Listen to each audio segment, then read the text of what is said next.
olole nadaafadeed oo baaxad leh oo lagu xaqiijinayay nadaafadda caasimadda kana socotay laba habeen oo xiriir ah degmada Howlwadaag ayaa habeennimadii xalay ahayd waxaa lagu soo gabagabeeyay isgooska Bakaaraha ee degmada Howlwadaag. Ololahan ay hogaaminayeen gudoomiyaha degmada Howlwadaag, gudoomiye ku-xigeenka amniga, gudoomiye ku-xigeenka arrimaha bulshada, ayna ka qayb qaateen ururka haweenka degmada, ururka dhalinyarada degmada Howlwadaag ayaa laga sameeyay isgoosyada muhiimka u ah isku socoshada caasimadda kuwaas oo dhexmara degmada Howlwadaag sida wadada wadnaha, isgooska aadan cadde ilaa isgooska Bakaaraha.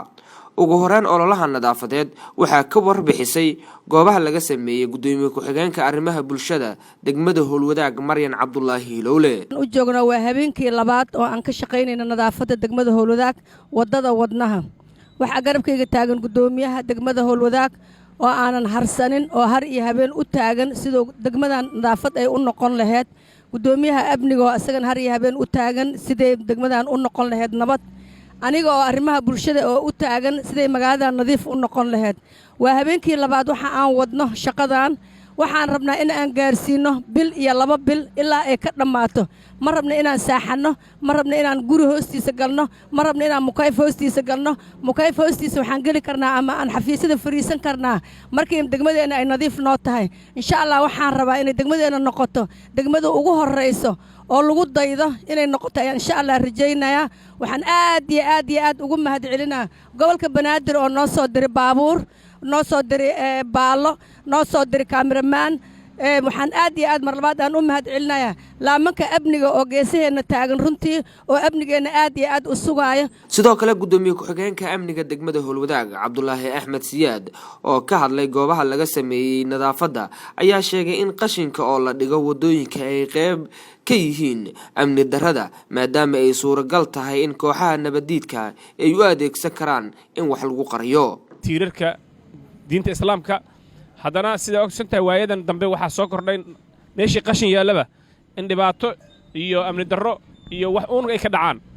waxaan rabnaa inaan guud ahaan gobolka Banaadir iyo degmooyinka gobolka Banaadir ka sukow maamulkeena inaan u digno dadka degmada Howlwadaag ku dhaqan caadaystay inay amba baabuurta qashinka soo dhigaan jidadka baabuurta qashinka qaada يعني أي بدل كل كدونتان لامي قشن صادقان أيقو ده دولة أما دقمة قاضيسة وحنسوا كانوا دقينا ذاتك جوارده ووين حمول كأه إسكتك تلامي وقتك درا ولا أنت أما فرياش وقتك أما كررتا حنسوا كانوا دقينا بابورت يرك كأه بستوجين كان لقاري لامي برتن كده هدوء حالها لامي ما كان كوا الجودة قلنا بابورت للنقو كان ودناها بابورت اللي باكنتو كو يركا هو wadada sodonka la baakimo warshadaha qaybta aan ka leenahay oo electricoodu ay u badan meel goomistiyaal ku yaalaan dhammaan qof walba oo wadadaas shaqadu ka socoto xilligaas oo la taagan yahay arkaysaan hooyooyinka iyo ragga iyo dadkaas degmada jooga ay u shaqeynayaan si ilaahay dartiisa u shaqeynayaan qof kasta ka soo horjeeda waxaan uga digaynaa